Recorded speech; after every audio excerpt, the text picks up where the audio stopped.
ਪਿਆਰੇ ਮਿੱਤਰੋ, ਮੈਂ ਅੱਜ ਤੁਹਾਡੇ ਨਾਲ ਥੋੜ੍ਹੀ ਦੇਰ ਲਈ ਪਰਮੇਸ਼ਵਰ ਦੇ ਬਾਰੇ 'ਚ ਗੱਲ ਕਰਨਾ ਚਾਹੁੰਦਾ ਹਾਂ ਤੇ ਇਸ ਬਾਰੇ ਕਿ ਮਰਨ ਤੋਂ ਬਾਅਦ ਕਿਸੇ ਵਿਅਕਤੀ ਤੇ ਇਨਸਾਨ ਦੇ ਨਾਲ ਕੀ ਹੁੰਦਾ ਹੈ।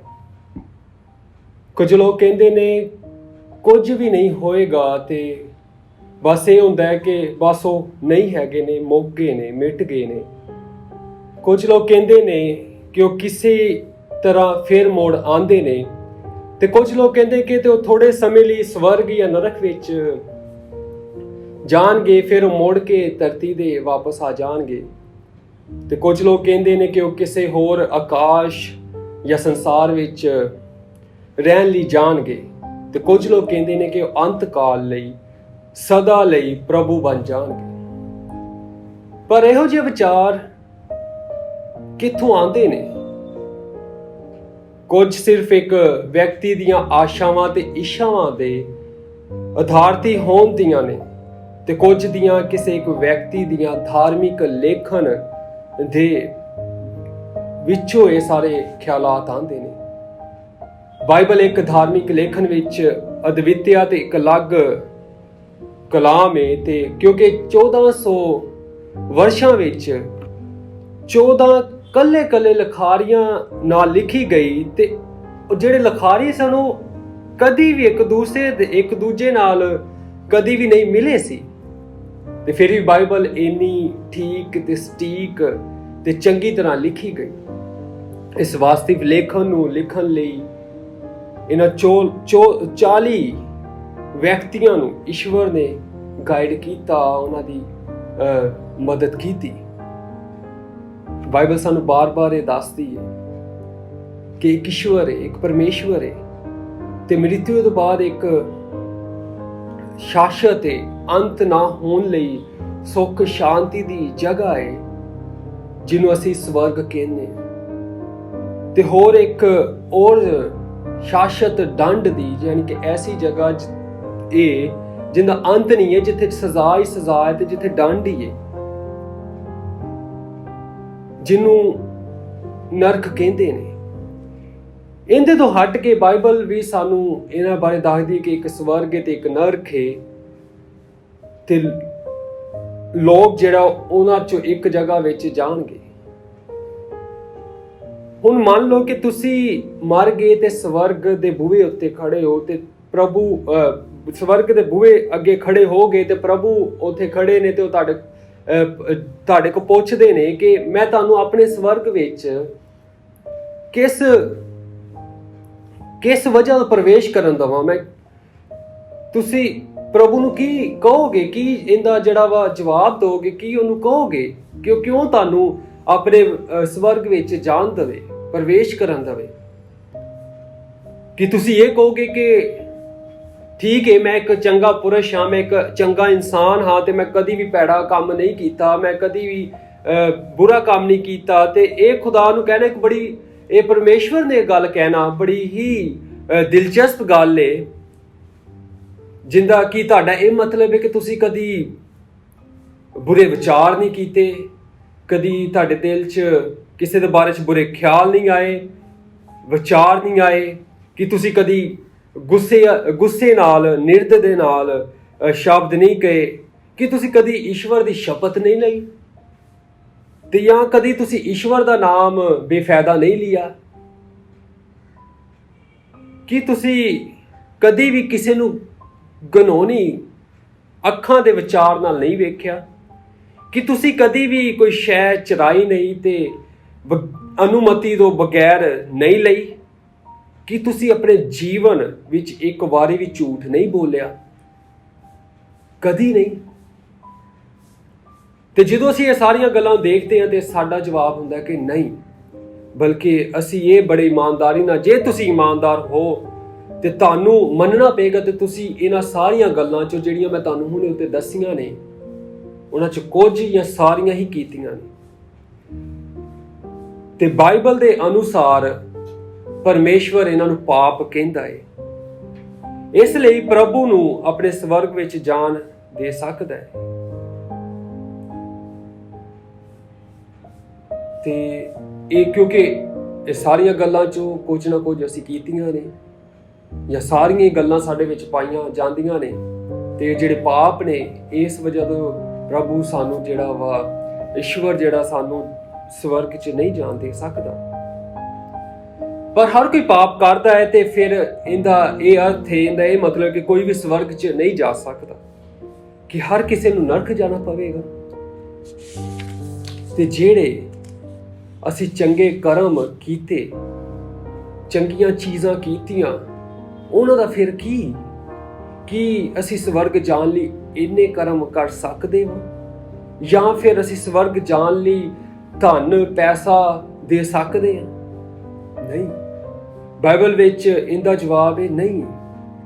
ਪਰ ਪਰਮੇਸ਼ਵਰ ਸਵਰਗ ਨੂੰ ਮੁਫਤ ਉਪਹਾਰ ਦੇ ਤੌਰ ਦੇ ਰੂਪ ਦੇ ਵਿੱਚ ਉਹਨਾਂ ਨੂੰ ਜਿਹੜੇ ਉਹਨੂੰ ਆਪਣੇ ਜੀਵਨ ਵਿੱਚ ਲੈਂਦੇ ਨੇ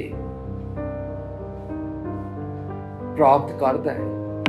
ਸਾਰੇ ਜੀਵਨ ਲਈ ਉਹਦੇ ਕੋਲ ਰਹਿੰਦਾ ਹੈ ਉਹ ਉਪਹਾਰ, ਉਹ ਤੋਹਫਾ ਜਿਹੜਾ ਮੁਫਤ ਮਿਲਿਆ ਹੈ, ਜਿੰਦੇ ਲਈ ਕੁਛ ਨਹੀਂ ਕੀਤਾ, ਤੇ ਪਰਮੇਸ਼ਵਰ ਉਹ ਮੁਫਤ ਤੋਹਫੇ ਤੌਰ ਤੇ ਦਿੰਦਾ ਹੈ।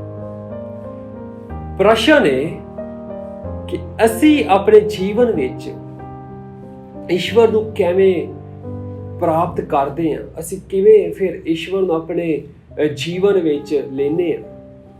4 ਬੁਨਿਆਦੀ ਸੱਚਾਈਆਂ ਨੇ ਜਿਨ੍ਹਾਂ ਨੂੰ ਸਾਨੂੰ ਜਾਣਨਾ ਤੇ ਸਮਝਣਾ ਚਾਹੀਦਾ ਹੈ। ਬਾਈਬਲ ਅਸੀਂ ਦੇਖਾਂਗੇ, ਬਾਈਬਲ ਦੀਆਂ ਕੁਝ ਆਇਤਾਂ ਜਿਹੜੀਆਂ ਸਾਨੂੰ ਦੱਸਦੀਆਂ ਕਿ ਇਹ ਸੱਚ ਹੈ।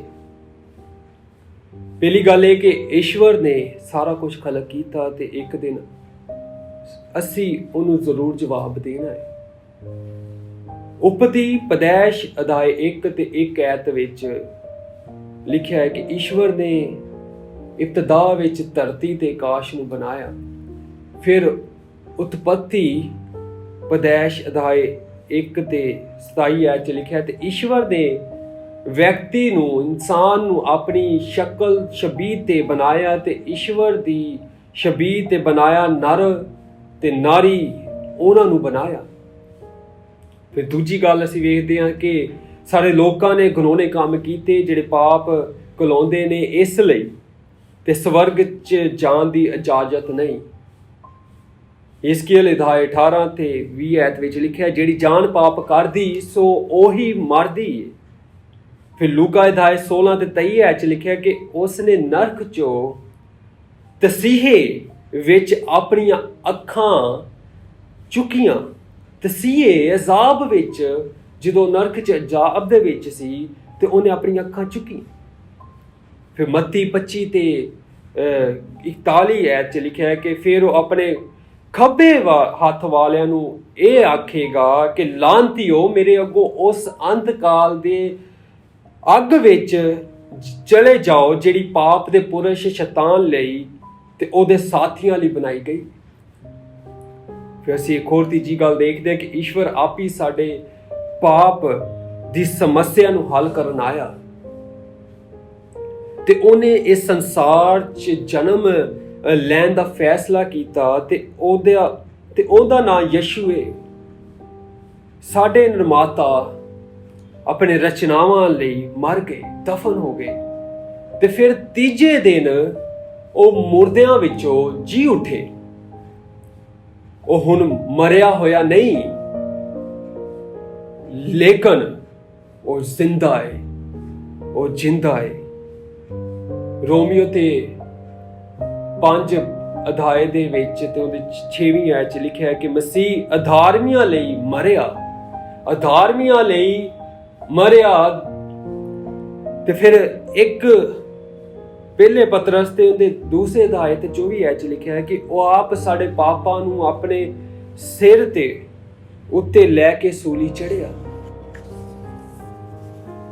ਫਿਰ ਸਾਡਾ ਹਿੱਸਾ ਯਸ਼ੂ ਮਸੀਹ ਕੋਲੋਂ ਆਪਣੇ ਪਾਪਾਂ ਦੀ ਤੋਬਾ ਕਰਨ ਲਈ ਪ੍ਰਾਰਥਨਾ ਕਰਨਾ ਹੈ। ਸਾਡਾ ਬਸ ਇਹਨਾਂ ਕੰਮ ਹੈ। ਇਸ ਸਾਰੇ ਇਸ ਪੈਗਾਮ ਵਿੱਚ ਜਿਹੜਾ ਬਾਈਬਲ ਸਾਨੂੰ ਦੱਸਦੀ ਹੈ ਸਵਰਗ 'ਚ ਜਾਣ ਲਈ, ਸਾਡਾ ਸਿਰਫ ਇਹਨਾਂ ਕੰਮ ਹੈ ਕਿ ਅਸੀਂ ਆਪਣੇ ਪਾਪਾਂ ਦੀ ਤੋਬਾ ਕਰਨ ਲਈ ਯਸ਼ੂ ਮਸੀਹ ਕੋਲ ਆਈਏ। ਤੋਬਾ ਦਾ ਅਰਥ ਹੈ ਕਿ ਆਪਣੇ ਆਪ ਨੂੰ ਆਪਣੇ ਉਹ ਭੈੜੇ ਕੰਮਾਂ ਤੋਂ ਫੇਰ ਲੈਣਾ, ਉਹਨਾਂ ਵੱਲ ਆਪਣੀ ਕੰਧ ਕਰ ਲੈਣਾ ਤੇ ਵਿਸ਼ਵਾਸ ਨਾਲ ਉਹਨੂੰ ਆਪਣੇ ਜੀਵਨ ਦਾ ਮੁਕਤੀ ਦਾਤਾ ਤੇ ਪ੍ਰਭੂ ਦੇ ਰੂਪ ਵਿੱਚ ਪ੍ਰਾਪਤ ਕਰਨਾ। ਇਹ ਸਾਰੀਆਂ ਚੀਜ਼ਾਂ 1 ਤੋਂ 2 ਲੈ ਕੇ 4 ਤੱਕ ਨੂੰ ਗੋਸਪਲ ਕਹਿੰਦੇ ਨੇ।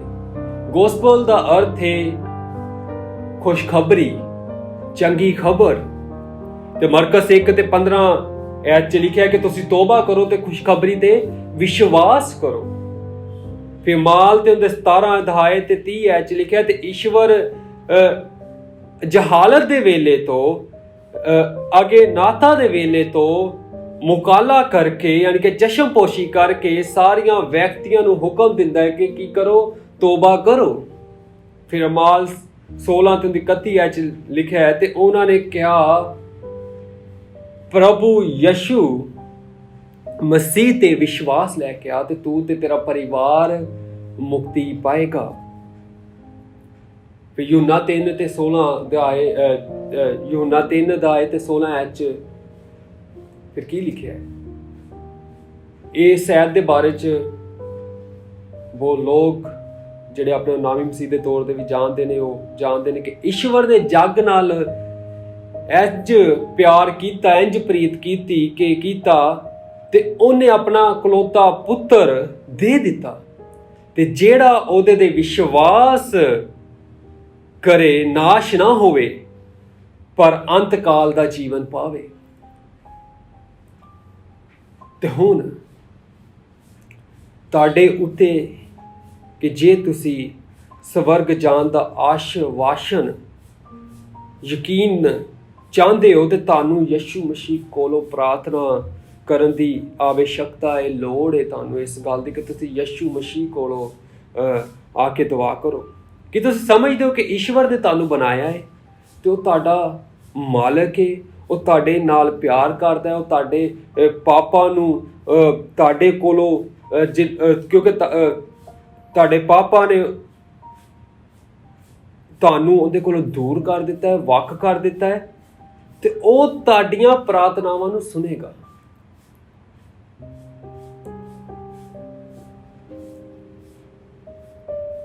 ਤੇ ਉਹ ਤੁਹਾਡੀਆਂ ਪ੍ਰਾਰਥਨਾਵਾਂ ਨੂੰ ਨਹੀਂ ਸੁਣੇਗਾ ਕਿਉਂਕਿ ਤੁਹਾਡੇ ਪਾਪਾ ਨੇ ਤੁਹਾਨੂੰ ਪਰਮੇਸ਼ਵਰ ਕੋਲੋਂ ਵੱਖ ਕਰ ਦਿੱਤਾ ਤੇ ਉਹ ਤੁਹਾਡੀਆਂ ਪ੍ਰਾਰਥਨਾਵਾਂ ਨੂੰ ਨਹੀਂ ਸੁਣੇਗਾ। ਯਸਾਇਆ ਉਹਦਾ 59 ਅਧਿਆਏ ਤੇ 2 ਐਚ ਲਿਖਿਆ ਹੈ ਕਿ ਪਰ ਤੁਹਾਡੇ ਪਾਪਾ ਨੇ ਤੁਹਾਡੇ ਤੇ ਤੁਹਾਡੇ ਈਸ਼ਵਰ ਦੇ ਵਿੱਚ ਵਿਛੋੜਾ ਕੀਤਾ ਹੈ ਤੇ ਤੁਹਾਡੇ ਪਾਪਾ ਨੂੰ ਉਹਨੂੰ ਤੁਹਾਡੇ ਕੋਲੋਂ ਲੁਕੋ ਦਿੱਤਾ ਕਿ ਇੰਜ ਕਿ ਉਹ ਨਹੀਂ ਸੁਣਦਾ, ਉਹ ਨਹੀਂ ਹੈ। ਉਹ ਸਮੱਸਿਆ ਵਿਅਕਤਿਕ ਪਾਪ ਹੈ ਜਿਹੜੇ ਅਸੀਂ ਪਾਪ ਕਰਦੇ ਹਾਂ, ਤੁਹਾਡੇ ਪਾਪ ਨੇ। ਕਿ ਤੁਸੀਂ ਸਮਝਦੇ ਹੋ ਕਿ ਯਸ਼ੂ ਮਸੀਹ ਤੁਹਾਡੀਆਂ ਸਮੱਸਿਆਵਾਂ ਨੂੰ ਠੀਕ ਕਰ ਸਕਦਾ, ਜਿਨ੍ਹਾਂ ਦਾ ਹਰਜਾਨਾ ਤੁਸੀਂ ਨਰਕ ਵਿੱਚ ਦੇਣਾ ਸੀ ਤੇ ਉਹ ਮ੍ਰਿਤ ਵਿੱਚੋਂ ਜੀ ਉੱਠਿਆ ਤੇ ਤੁਹਾਡੇ ਹਿਰਦੇ ਦੇ ਬੂਹੇ ਨੂੰ ਖੜਕਾਉਂਦਾ ਹੈ। ਰਸਾਏ ਉਦਗਾਤਨ ਮੁਕਾਸ਼ਵਾ ਅਧਿਆਇ 3 ਤੇ ਐਤ 20 ਦੇ ਵਿੱਚ ਲਿਖਿਆ ਕਿ ਵੇਖ ਮੈਂ ਬੂਹੇ ਦੇ ਖੜਕਾਉਂਦਾ ਵਾਂ, ਜਿਹੜਾ ਵੀ ਮੇਰੀ ਆਵਾਜ਼ ਸੁਣ ਕੇ ਬੂਹਾ ਖੋਲੇਗਾ ਮੈਂ ਅੰਦਰ ਜਾ ਕੇ ਉਹਦੇ ਨਾਲ ਖਾਣਾ ਖਾਵਾਂਗਾ ਤੇ ਉਹ ਮੇਰੇ ਨਾਲ। ਪ੍ਰਿਯ ਮਿੱਤਰੋ, ਤੁਸੀਂ ਕੀ ਕਰੋਗੇ? ਕਿ ਤੁਸੀਂ ਯਸ਼ੂ ਮਸੀਹ ਨੂੰ ਤੇ ਉਹਦੇ ਨਰਕ ਨੂੰ ਛਡਾਉਣ ਵਾਲੇ ਪ੍ਰਸਤਾਵ ਨੂੰ ਛੱਡ ਦੋਗੇ, ਜਾਂ ਤੇ ਫਿਰ ਤੁਸੀਂ ਯਸ਼ੂ ਮਸੀਹ ਕੋਲੋਂ ਆਪਣੇ ਪਾਪਾਂ ਨੂੰ ਮੰਨ ਕੇ ਤੇ ਆਪਣੇ ਪਾਪਾਂ ਨੂੰ ਛੱਡ ਕੇ ਪ੍ਰਾਰਥਨਾ ਕਰੋਗੇ ਕਿ ਤੇ ਉਹਨੂੰ ਕਹੋਗੇ ਕਿ ਤੁਹਾਡੇ ਹਿਰਦੇ ਤੇ ਤੁਹਾਡੇ ਜੀਵਨ ਦੇ ਤੇ ਤੁਹਾਡੀ ਆਤਮਾ ਦੇ ਉਧਾਰ ਕਰਤਾ ਮੁਕਤੀ ਦਾਤਾ ਦੇ ਕੋਲ ਆਓਗੇ ਤੇ ਆਪਣੇ ਜੀਵਨ ਦਾਤਾ ਨੂੰ ਆਪਣੇ ਪ੍ਰਭੂ ਬਣਾਓਗੇ। ਲੱਖਾਂ ਲੋਕਾਂ ਨੇ ਯਸ਼ੂ ਮਸੀਹ ਕੋਲੋਂ ਪ੍ਰਾਰਥਨਾ ਕੀਤੀ ਤੇ ਸ਼ਮਾ ਤੇ ਆਨੰਦ ਤੇ ਨਵਾਂ ਜੀਵਨ ਪਾਇਆ। ਇਹ ਤੁਸੀਂ ਵੀ ਹੋ ਸਕਦੇ ਹੋ।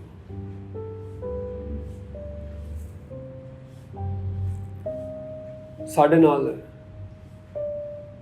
ਹੋਰ ਇਹਦੇ ਬਾਰੇ 'ਚ ਜਾਣਨ ਲਈ, ਸੰਪਰਕ ਕਰਨ ਲਈ ਆਪਣੇ ਆਪ ਨੂੰ ਆਜ਼ਾਦ ਸਮਝੋ ਤੇ ਸਾਡੇ ਨਾਲ ਰਾਬਤਾ ਕਰੋ, ਸਾਡੇ ਨਾਲ ਸੰਪਰਕ ਕਰੋ ਤਾਂ ਕਿ ਅਸੀਂ ਤੁਹਾਡੀ ਹੋਰ ਮਦਦ ਕਰ ਸਕੀਏ। ਤੇ ਪਰਮੇਸ਼ਵਰ ਤੁਹਾਡੇ ਤੇ ਕਿਰਪਾ ਕਰੇ।